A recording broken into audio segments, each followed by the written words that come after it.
Olá pessoal, tudo bem? Eu sou o professor Welson. Essa é a nossa segunda e última aula da disciplina Didática do Ensino Superior. Nós vimos na primeira aula o fundamento da didática, onde a didática nasceu, todo o seu percurso até chegar nos dias de hoje. Nós vimos também a aplicação da didática no ensino superior. A gente trabalhou com habilidades do professor no ensino superior, habilidades e requisitos. E hoje o vídeo vai ser um pouco mais curto, porque nós vamos trabalhar com tipos de aula no ensino superior, rapidamente falar um pouco sobre isso, e vamos falar sobre aquele tipo que mais acontece no ensino superior, que é a aula expositiva. Então, como elaborar uma aula expositiva, os tópicos e como encerrar também uma aula expositiva no ensino superior. Vamos lá. Então, nós temos no ensino superior, nós temos a aula expositiva, trabalho em grupo e seminários. Então, são as formas mais utilizadas no ensino superior. São essas três formas. Se você já fez ensino superior, e claro que sim, se você está fazendo esse curso, você já fez ensino superior, você sabe que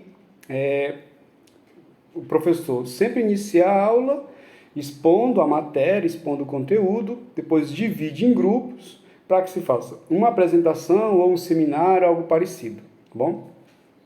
Então, eu vou dar um foco aqui maior na aula expositiva, que é a que mais se utiliza. Então, sim, falar rapidamente aqui de trabalho em grupo, ter sempre cuidado quando for dividir grupos pequenos, no máximo 5 pessoas. Bom, então você pode também dividir os grupos por afinidade, deixar que eles se dividam ali, se separem, se organizem, mas também, se isso continuar uma prática, sempre você pode utilizar para mesclar esses grupos, umas formas de mesclar o grupo.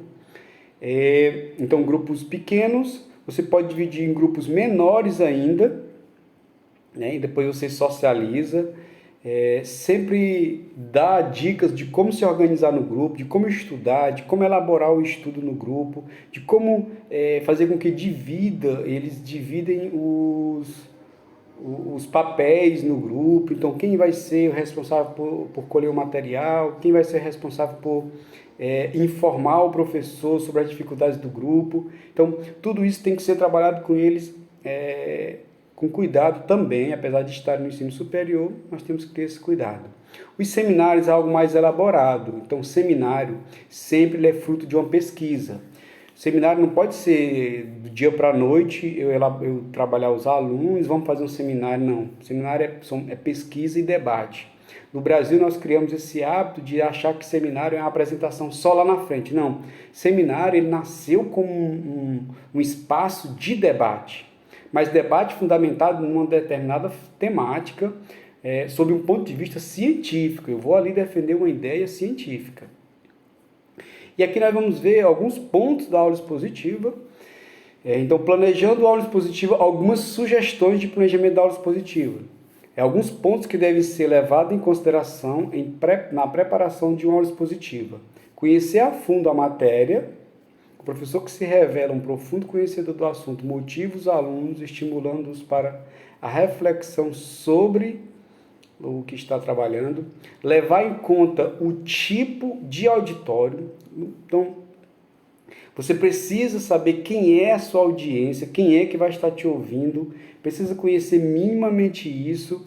É importante certificar se os alunos possuem os conhecimentos prévios necessários para acompanhar a exposição que está sendo realizada. Deve ser usado um vocabulário correto e preciso, ajustado ao nível de capacidade dos alunos. Eu me lembro que eu estava numa aula, já no curso de pedagogia, dando uma aula para o curso de pedagogia sobre história da educação. E aí, assim, lá para as tantas, eu não conhecia bem a turma, né? E eu comecei a falar em Holocausto, lá na Segunda Guerra Mundial, Holocausto, e os alunos tinham acabado de sair do ensino médio, né? Eles estavam no primeiro período ainda, e um aluno me perguntou: professor, eu não sei o que é Holocausto, na hora do intervalo, né?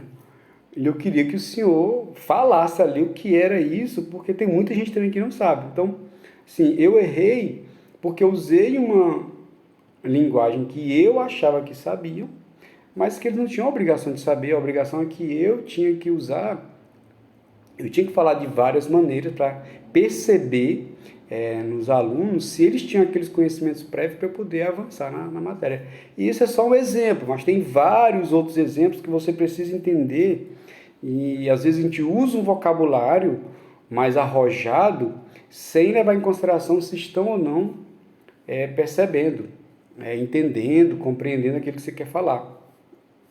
Eu posso fazer o uso de apontamentos, o professor precisa ter cautela para que as anotações prévias não se transformem sua exposição em uma leitura simples e enfadonha do material. Sempre que trouxer alguns apontamentos como esse aqui, você explica o apontamento, faça a leitura se quiser, explique o apontamento, faça a conexão entre o apontamento que você está trabalhando com o tema no geral. Então, aqui um dos pontos para a aula expositiva, é criar apontamentos que levem o aluno a entender melhor aquela exposição, que não se torne uma leitura enfadonha.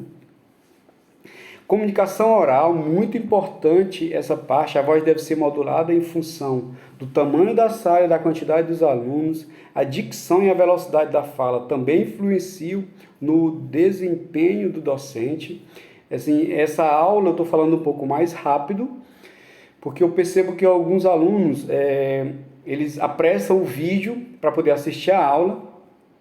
Eu já estou falando um pouco mais alto, se você tiver com essa dificuldade, você não vai precisar apressar o vídeo tanto assim. Eu sei que são vídeos no YouTube e a gente tem essa ferramenta, então fique à vontade para apressar ou para diminuir a velocidade. Mas o professor do ensino superior, ele precisa ter essa dicção clara, como nós falamos na aula passada, mas também a velocidade e a modulação da voz. Eu não posso falar muito baixo nem muito alto, dependendo do público onde eu esteja, o tamanho da sala, se é forrado ou não, se tem ar-condicionado.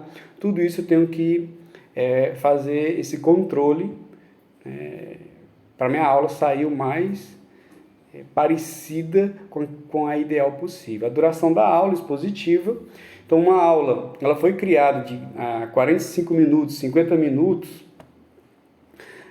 não foi baseado em estudo aprofundado para saber sobre a atenção do ser humano, não. Foi algo que chegou-se àquele tempo, né?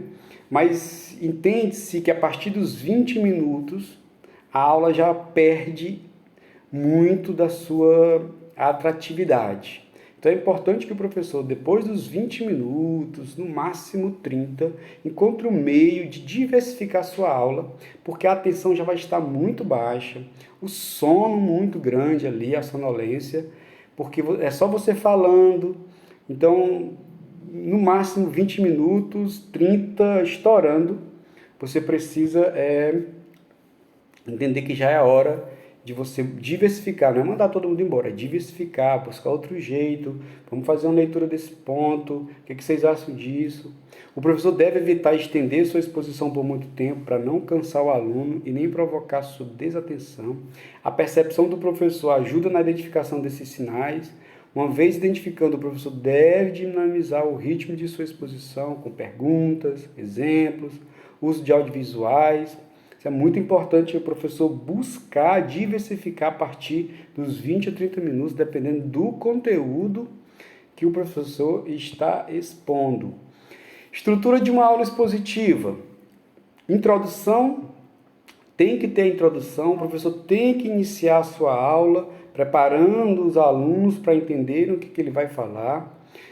Na introdução eu preciso trabalhar os objetivos e ganhar a atenção, buscar a atenção dos meus alunos.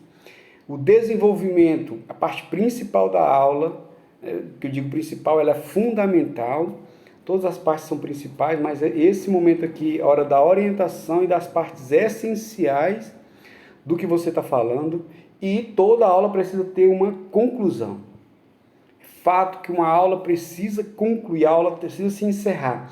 O assunto não se encerra, mas a aula se encerra. Então, a consolidação da aprendizagem e o fornecimento da bibliografia.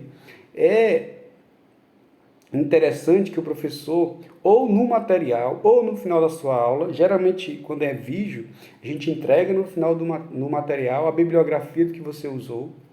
Então, para o aluno perceber que pode buscar em outros meios. Aqui eu trouxe um exemplo de como você pode trabalhar isso na sala de aula. Bibliografia estudada. Então, foram esses autores que eu busquei para a aula, tanto para construir o material, como também para construir os slides e a minha argumentação na aula. Então, essa é a minha bibliografia estudada. Então, a aula tem um encerramento, né? Uma aula não se encerra com alarme ou campainha, muito menos com até logo do docente ou fechamento do assunto ou conteúdo. Uma aula tem o poder de se multiplicar e se dividir.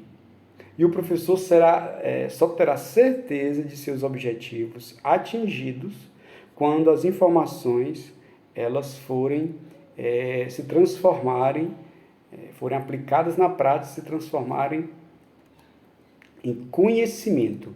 Então, a informação, quando ela se transforma em conhecimento, ela é que eu tenho certeza do que os meus alunos entenderam, compreenderam. Então, dificilmente eu vou saber que um aluno compreendeu o que eu falei apenas por uma prova, por uma avaliação, mas eu vou saber talvez quando eu vi aquele aluno aplicando aquilo na prática, ou manobrando, manejando aquilo, levando aquela informação a ser transformada no conhecimento.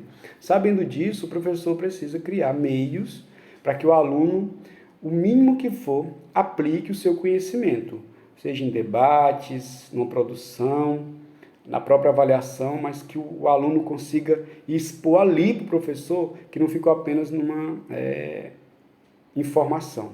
Tudo bem? E queria agradecer novamente. Esse vídeo é um pouco mais curto, porque é apenas o complemento da primeira aula. Respondam à avaliação, vejam o material e muito obrigado pela atenção e até a próxima, se Deus quiser.